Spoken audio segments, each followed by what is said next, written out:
இங்க அம்மையார் ஜெயலலிதா இருக்கும்போது எப்பவுமே என்ன சொல்லுவாங்க, போலீஸுக்கு அதாவது காவல்துறைக்கு அதிகமான அதிகாரம் கொடுப்பாங்கன்னு சொல்லுவாங்க.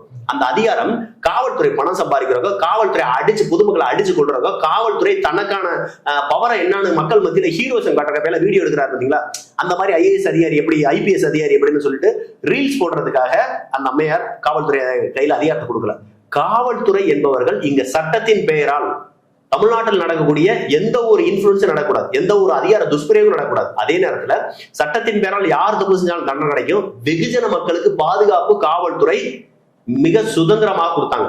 காவல்துறை சுதந்திரமா எல்லா அதிகாரமும் காவல்துறை கொடுத்தாங்க. காவல்துறை சுதந்திரமா இருக்கிறதுக்காக, வாழ்றதுக்காக, கொண்டாடுறதுக்காகவோ, காக்கா சூர்யா மாதிரி, வேட்டையாடு விளையாடு கமல் மாதிரியோ துப்பாக்கி எடுத்துட்டு சீன் போடுறதுக்கு அவங்க அதிகாரம் கொடுக்கல. அவங்க என்ன செஞ்சாங்க, ஒரு வெகுஜன மக்கள் பாதிக்கப்பட்டு காவல் நிலையத்துக்கு வந்தால் அவர்களுக்கான தீர்வை இந்த காவல்துறை கொடுக்கணும், அதுக்கு சுதந்திரம் கொடுக்குறேன், சட்டத்தை நிலைநிறுத்துவதற்கு சுதந்திரம் கொடுத்தாங்க.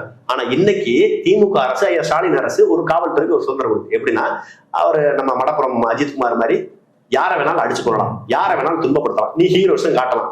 ஃபேஸ்புக், வாட்ஸ்அப், இன்ஸ்டாகிராம், ட்விட்டர் எல்லாத்துலயுமே உன்னை பத்தி புகழ்ந்து ஒரு நீ மிகப்பெரிய ஹீரோன்ற மாதிரி காட்டலாம்.